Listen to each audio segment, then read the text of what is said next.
Je pense avoir trouvé un dinosaure, a déclaré Joe Davis, chercheur travaillant à la réserve naturelle de Rutland Water. Ces mots ont trouvé un écho dans toute la communauté scientifique et ont suscité l'intérêt pour une découverte apparemment impossible. Ce qui était autrefois considéré comme un mythe est désormais devenu une réalité fascinante. Alors que les scientifiques approfondissent les mystères de l'Euphrate, ils découvrent d'anciens secrets, et chaque révélation a un poids inattendu.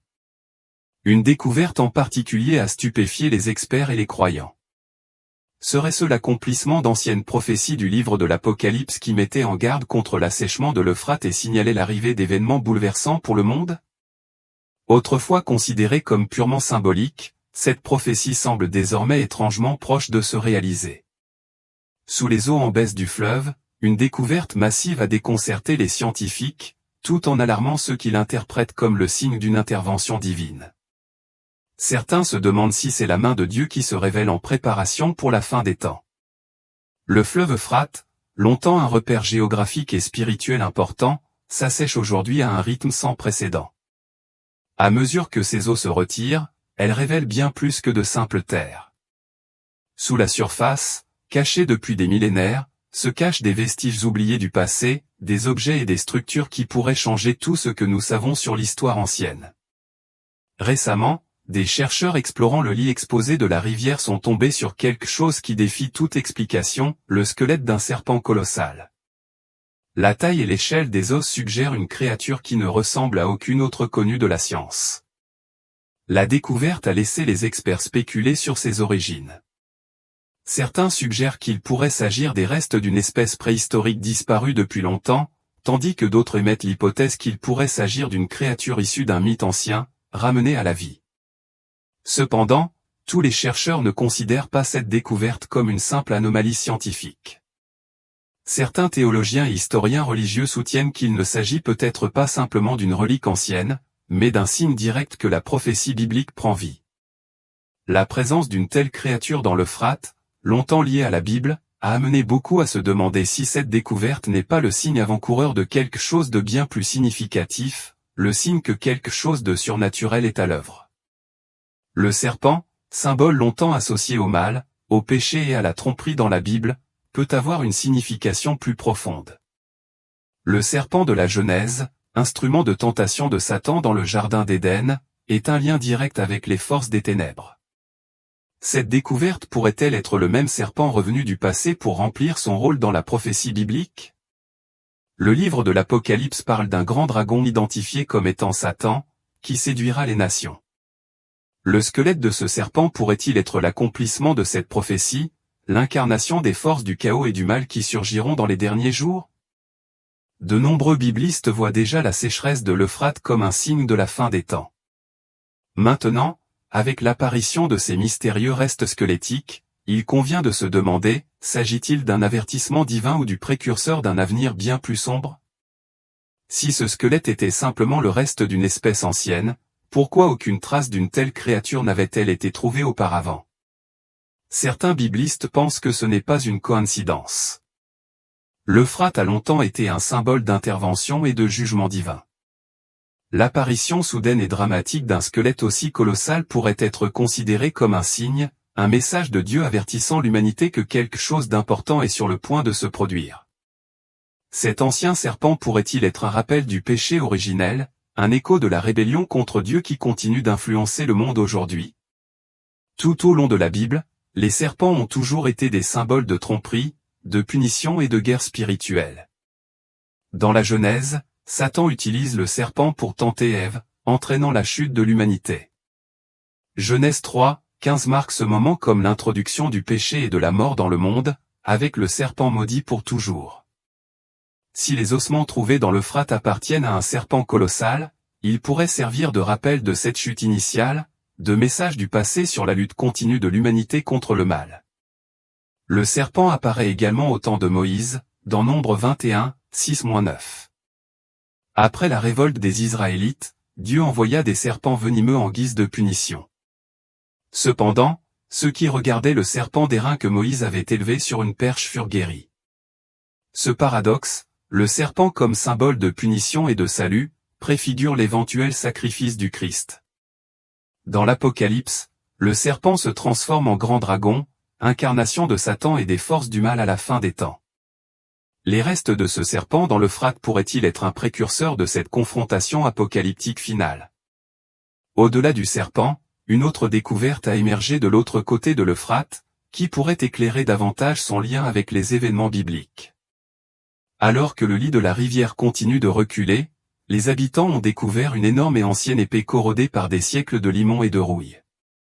L'épée, beaucoup plus grande que les armes typiques de la région, a suscité des théories parmi les archéologues et les historiens.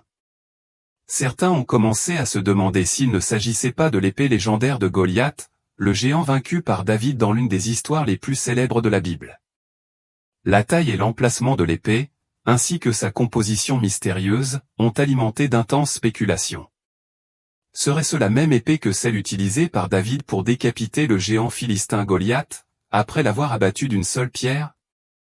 L'histoire biblique de 1 Samuel 17, 45 à 51 raconte comment le jeune berger David, armé uniquement d'une fronde, a vaincu l'imposant Goliath. Après la victoire, David a pris l'épée de Goliath et l'a utilisée pour mettre fin à ses jours, assurant ainsi un triomphe miraculeux à Israël. Comment l'épée de Goliath a-t-elle pu finir dans l'Euphrate? Plusieurs théories ont émergé. Il est possible qu'elle ait été perdue au combat, emportée par le courant du fleuve alors que les grandes puissances du monde antique se battaient pour la domination. Une autre théorie suggère que l'épée aurait été prise comme butin de guerre, peut-être lors de la conquête babylonienne de Jérusalem. Certains pensent que les Israélites auraient caché l'épée pour la protéger de la destruction, en l'enterrant près de l'Euphrate pour la protéger des envahisseurs. Au fil du temps, le paysage changeant de la région l'a peut-être enseveli, attendant des siècles jusqu'à ce qu'il soit enfin découvert. Ces découvertes soulèvent plus de questions qu'elles n'en répondent. Le serpent dans l'Euphrate, l'épée antique, tout indique un lien entre le fleuve, la prophétie biblique et les événements qui se déroulent à notre époque. Ces vestiges antiques pourraient-ils être plus que de simples reliques du passé? Pourraient-ils être des signes des temps, nous avertissant d'un avenir que nous ne pouvons pas encore pleinement comprendre? Seul le temps nous le dira, mais alors que l'Euphrate continue de s'assécher, une chose est sûre, les mystères qui se cachent sous sa surface sont loin d'être résolus. Certains pensent que la découverte de l'épée à cette époque particulière n'est pas une simple coïncidence, mais un signe de Dieu qui pointe vers une signification spirituelle plus profonde. Le fleuve Euphrate est en train de s'assécher, un phénomène prédit dans Apocalypse 16, 12, et beaucoup l'interprètent comme faisant partie d'un plan divin plus vaste. Le plan divin qui se déroule, qui pourrait nous conduire vers la fin des temps. Le Goliath original, mentionné dans 1 Samuel 17, 4, n'était pas simplement un homme ordinaire. Mesurant plus de 9 pieds de haut, c'était une figure imposante, décrite comme un redoutable guerrier des Philistins. Sa taille immense et sa force ont conduit certains à spéculer qu'il était plus qu'humain, qu'il était un descendant des Néphilim. Les Néphilim font partie des êtres les plus mystérieux et controversés jamais mentionnés dans la Bible, souvent liés à la présence d'anges déchus et à leur interférence dans le monde humain. Ses origines remontent à Genèse 6, 4, qui mentionne que les Néphilim étaient sur le pays à cette époque et aussi après, lorsque les fils de Dieu prirent des femmes humaines et eurent des enfants avec elles. Ces enfants étaient décrits comme les héros des temps anciens, des hommes célèbres, Genèse 6, 4. Ce passage a déconcerté les théologiens et les historiens pendant des siècles. Qui étaient ces enfants de Dieu? Pourquoi son union avec des femmes humaines a-t-elle donné naissance à des êtres d'une force et d'un pouvoir si extraordinaires? De nombreux biblistes croient que ces fils de Dieu étaient des anges déchus, des êtres spirituels qui se sont rebellés contre Dieu et ont corrompu la terre en prenant des femmes humaines et en produisant une progéniture connue sous le nom de Néphilim. Ces êtres hybrides étaient loin des humains ordinaires. On disait qu'ils étaient des géants, dotés d'une immense force physique, d'une intelligence et d'une influence immense. La Bible les qualifie de héros antiques, ce qui suggère qu'ils ont joué un rôle important et puissant dans l'histoire ancienne. Cependant, ce n'étaient pas des personnages nobles. Au contraire, ils étaient souvent associés à la corruption, à la violence et au mal. Certains érudits soutiennent que l'existence même des Néphilim a contaminé les lignées humaines, et cela pourrait être l'une des raisons pour lesquelles Dieu a décidé d'envoyer le grand déluge pour nettoyer la terre et restaurer l'humanité à son état d'origine. Goliath, le célèbre guerrier philistin vaincu par David, pourrait-il être un descendant des Néphilim? L'histoire de Goliath, avec sa taille et sa force immense, est l'une des histoires bibliques les plus célèbres sur les géants.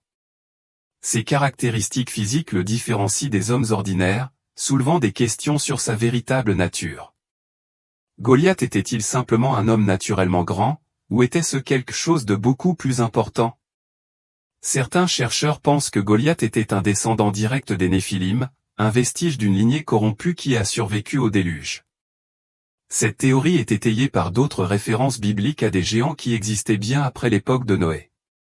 Par exemple, dans Nombre 1, 33, lorsque les espions israélites inspectèrent la terre promise, ils rapportèrent avoir vu des géants et dirent, « Nous y avons vu les Néphilim, les descendants d'Anak, qui viennent des Néphilim.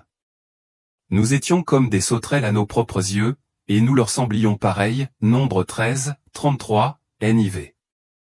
On pensait que ces géants, connus sous le nom d'Anakim, étaient les descendants des Néphilim.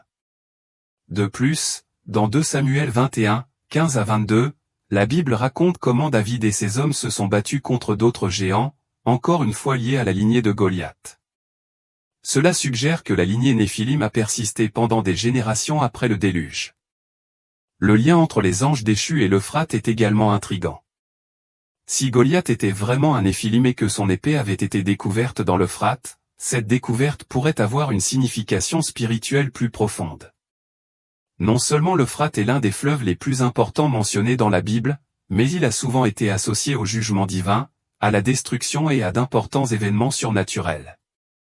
Depuis les premiers chapitres de la Genèse jusqu'aux visions apocalyptiques de l'Apocalypse, l'Euphrate est lié à de puissantes interventions de Dieu. Dans le livre de l'Apocalypse, l'une des prophéties les plus effrayantes concerne l'Euphrate, où il est prédit que 4 anges déchus resteront attachés sous ses eaux, en attendant le moment de leur libération. Apocalypse 9, 14-15 dit, « Libérez les 4 anges qui sont liés par le grand fleuve Euphrate. » Ces 4 anges, qui ont été tenus prêts pendant 1 heure, 1 jour, 1 mois et 1 année précis, seront libérés pour déchaîner la dévastation sur un tiers de l'humanité. Ce passage raconte un événement terrifiant au cours duquel 4 anges déchus, qui faisaient autrefois partie de l'ordre divin de Dieu, seront libérés pour apporter la destruction au monde. Son emprisonnement sous l'Euphrate, jusqu'à un moment prédestiné, suggère que sa libération fait partie du plan prophétique divin de Dieu. La découverte d'une énorme épée, qui aurait appartenu à Goliath, soulève de profondes questions spirituelles. S'agit-il simplement d'une relique ancienne, ou cela pourrait-il signifier quelque chose de bien plus grand? Serait-ce lié aux anges déchus emprisonnés sous le fleuve? Si les Néphilim étaient les descendants d'anges déchus et que leur lignée persistait à travers des géants comme Goliath, alors cette découverte pourrait-elle être une preuve de leur existence? Et peut-être plus important encore, est-ce que cela se produit à l'approche du moment de leur délivrance, comme le prédit la Bible? Et qu'en est-il du squelette de serpent géant mentionné ci-dessus? Pourrait-il être lié aux anges déchus liés sous l'Euphrate dans Apocalypse 9, 14 à 15? La Bible décrit 4 anges emprisonnés dans la rivière, attendant leur libération pour semer le chaos dans le monde. Certains pensent que ces anges déchus, peut-être les observateurs du livre d'Hénoch, ont été enchaînés à la terre, corrompant l'humanité et introduisant des connaissances interdites, telles que la sorcellerie et la manipulation génétique.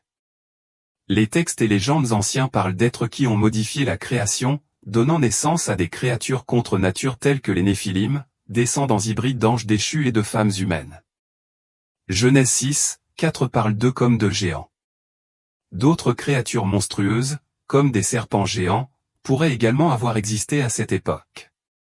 Si les anges déchus étaient véritablement responsables de la perversion de la création divine, les restes squelettiques de ces créatures pourraient-ils être des reliques de leur influence?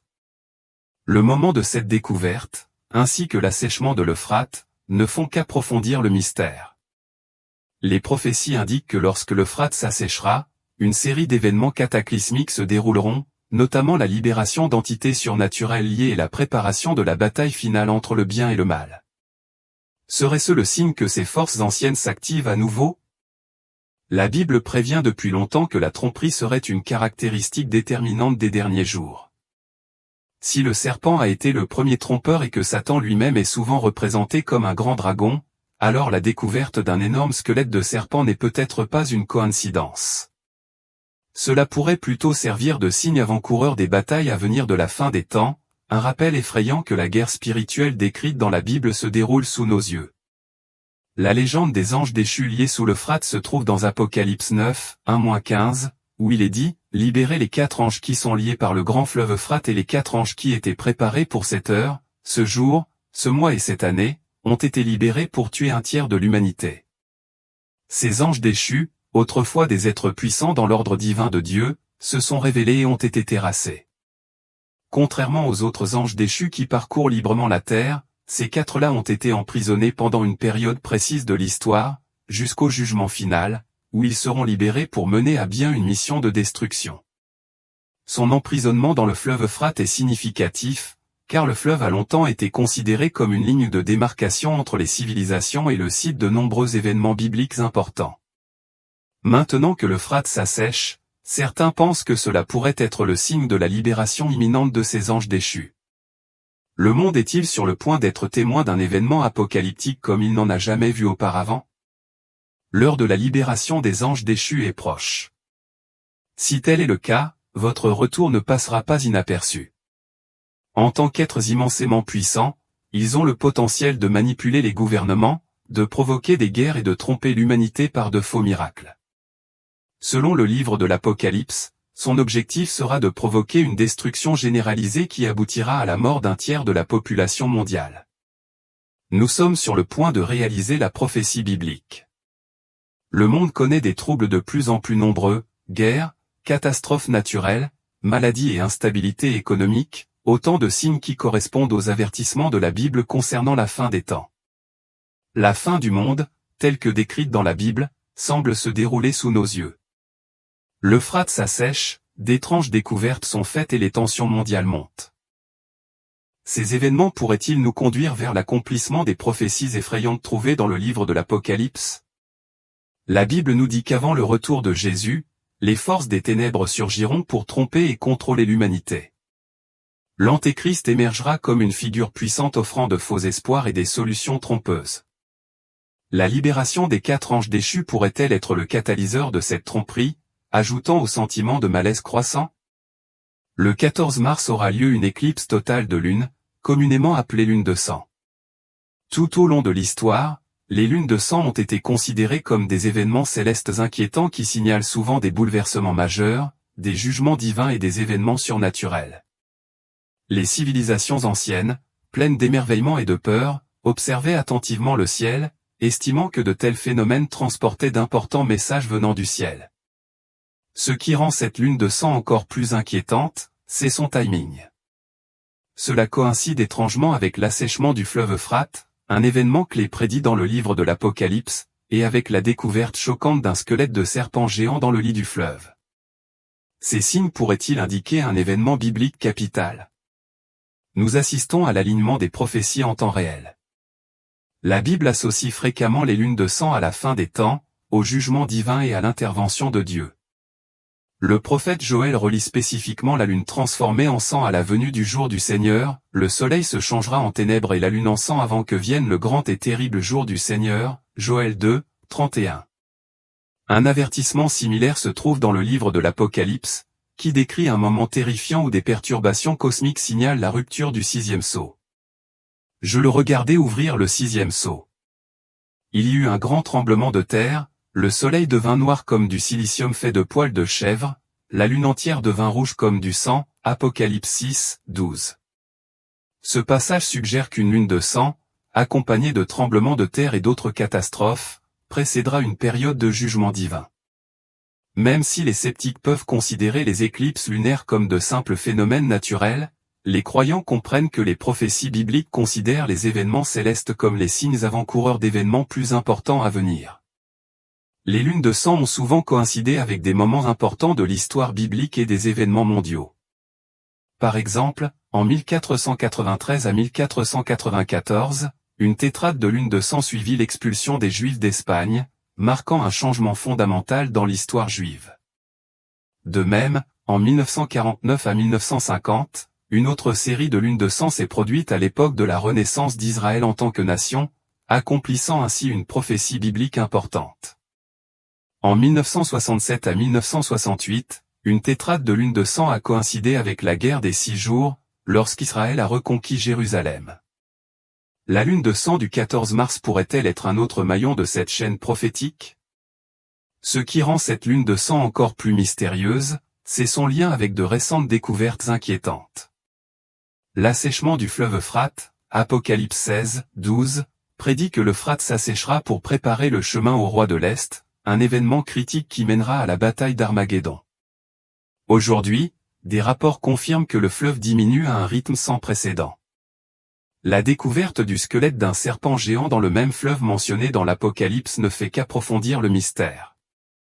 Les scientifiques ont découvert les restes squelettiques d'une énorme créature ressemblant à un serpent. Puisque le serpent est un symbole de Satan dans la Bible, cette découverte est profondément troublante. Ange déchu lié dans l'Euphrate, Apocalypse 9, 14 à 15 parle de 4 anges déchus emprisonnés dans le fleuve, attendant d'être libérés pour apporter la destruction au monde. Ces signes célestes pourraient-ils indiquer que votre délivrance est proche? Lorsqu'ils sont vus ensemble, la rivière a séché, l'ancien serpent et la lune de sang s'alignent sur les avertissements bibliques concernant la fin des temps. De nombreux observateurs des prophéties croient que les signes célestes sont le moyen utilisé par Dieu pour envoyer des avertissements avant les événements mondiaux majeurs.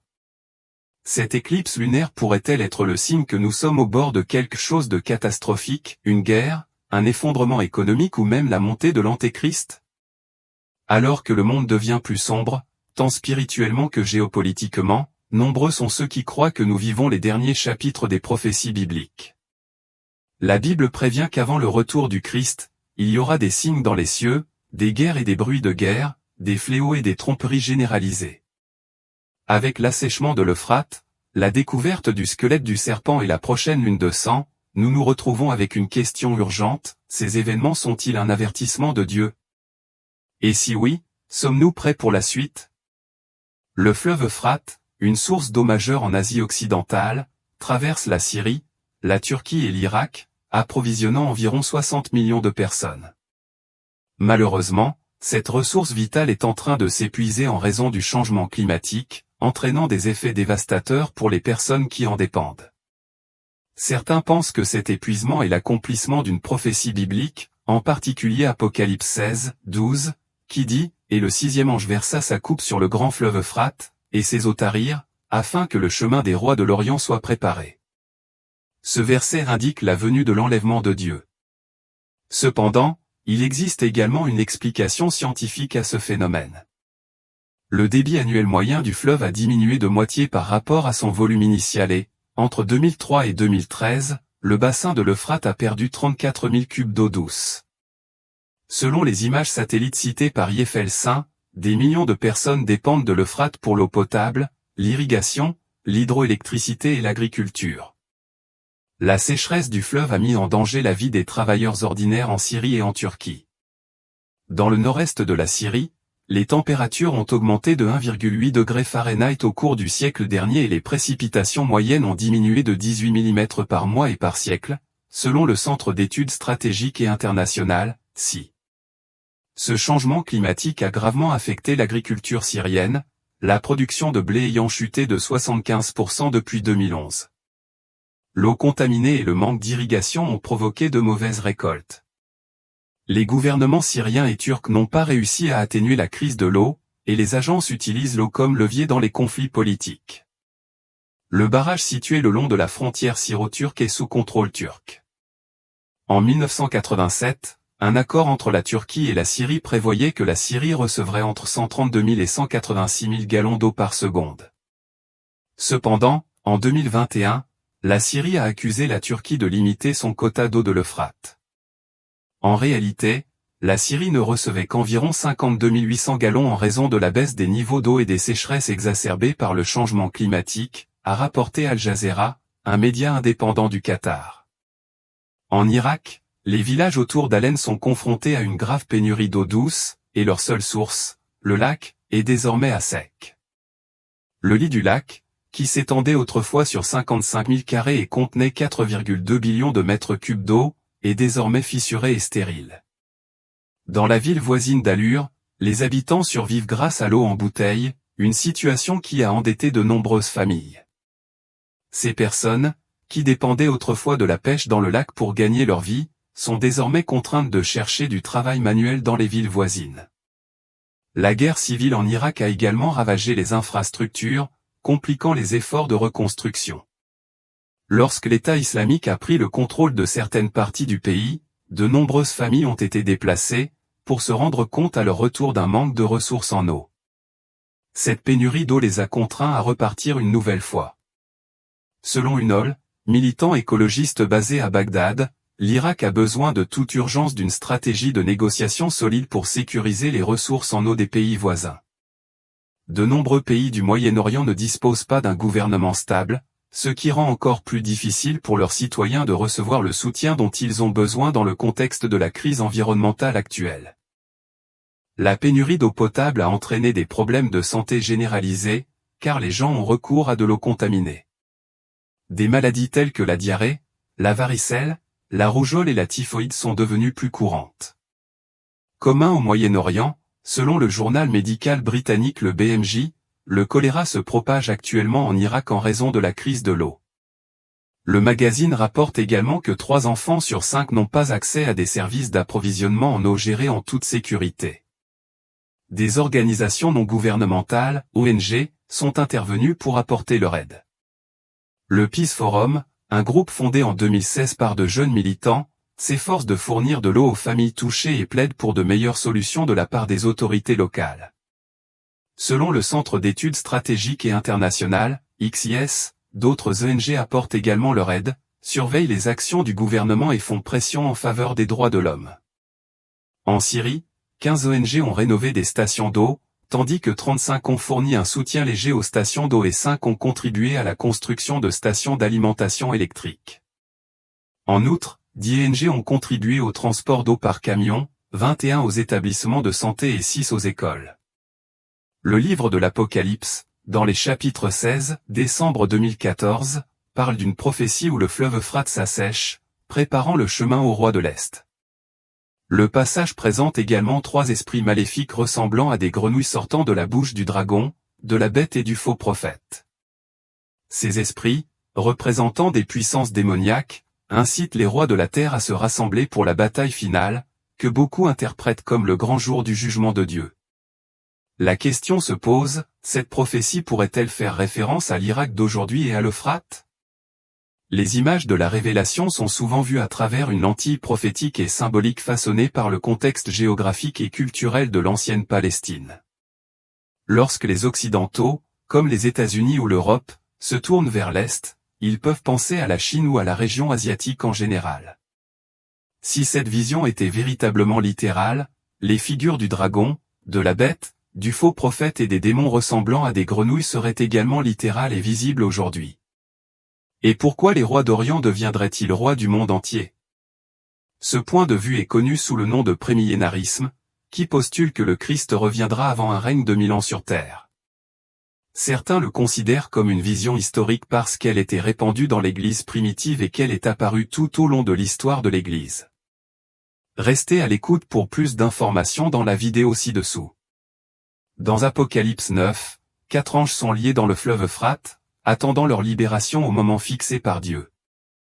Pendant des siècles, cela a été interprété symboliquement, mais des événements récents, tels que la baisse du niveau d'eau de la rivière et la découverte de ruines antiques et de figures étranges en dessous, suggèrent que la prophétie pourrait se dérouler sous nos yeux. Serait-ce un signe des choses à venir? Le fleuve Euphrate a une importance historique et symbolise à la fois l'origine de la civilisation primitive et ses limites. Dans l'Apocalypse, il prend une signification plus sombre, devenant un point central du déroulement de la fin des temps. La prophétie des 4 anges liés, révélée à Jean, est une image vivante du jugement divin. Lorsque la 6e trompette sonne, l'ordre est donné de libérer ces 4 anges. Ils sont prêts à déclencher un jugement mortel qui entraînera la mort d'un tiers de l'humanité. Cet événement est un moment crucial de la tribulation, une période de souffrance et de destruction intense. Cela marque un tournant important dans le récit du jugement de Dieu et de la rédemption ultime de l'humanité. Ce passage nous encourage à réfléchir profondément sur la souveraineté et la justice de Dieu. Cela nous rappelle que la prophétie divine se déroulera comme prévu et que les jugements de tribulation ne sont pas arbitraires, ils font partie d'un dessein divin plus vaste. En explorant cette prophétie, nous obtenons un aperçu du drame qui se déroule dans l'histoire humaine, nous incitant à reconsidérer notre rôle dans cette histoire et notre compréhension de la foi et de la peur. Appuyez sur le bouton j'aime, laissez un commentaire et partagez cette vidéo avec vos amis. Maintenant, approfondissons ces mystères prophétiques. La libération des 4 anges marque le début d'une catastrophe sans précédent, susceptible de tuer un tiers de l'humanité. Ces anges provoquent une destruction à une échelle jamais vue auparavant. Bien que leur véritable nature ne soit pas tout à fait claire, il est probable qu'il s'agisse d'anges déchus œuvrant dans le cadre du plan souverain de Dieu. Leur rôle dans l'Apocalypse rappelle que même les forces démoniaques servent un dessein divin, exécutant le jugement déterminé par Dieu. Le fleuve Euphrate, un monument historique, est lié à des événements bibliques clés tels que le premier péché, le premier meurtre et la première rébellion contre Dieu. C'est également un symbole de frontières géographiques et spirituelles. Dans Apocalypse, il joue un rôle crucial en préparant le terrain pour la bataille finale. L'armée dirigée par ces anges est décrite comme comptant 200 millions de personnes, une force étonnante. Qu'elle soit littérale ou symbolique, la description de cette armée vaste et terrifiante dresse un tableau cauchemardesque. Les créatures qui les accompagnent sont tout aussi terrifiantes, avec leur souffle ardent et sulfureux et leur tête de lion. L'armée de 200 millions d'hommes pourrait-elle faire référence à une véritable force militaire, comme une armée humaine? Certains ont émis l'hypothèse que les pays BRIC, Brésil, Russie, Inde, Chine et Afrique du Sud, pourraient former une telle coalition. Cependant, une autre interprétation suggère que cette armée pourrait ne pas être du tout humaine, mais plutôt une force surnaturelle représentant éventuellement des hordes démoniaques. Les images terrifiantes peuvent même refléter la guerre moderne, puisque Rowan décrit la guerre mécanisée dans des termes qu'il comprend. Quelle que soit son interprétation, cette prophétie présente un tableau accablant de terreur, nous incitant à considérer la fin des temps dans toute sa complexité. Qu'en penses-tu? Faites-moi part de votre opinion dans les commentaires et n'oubliez pas de vous abonner pour un contenu plus instructif.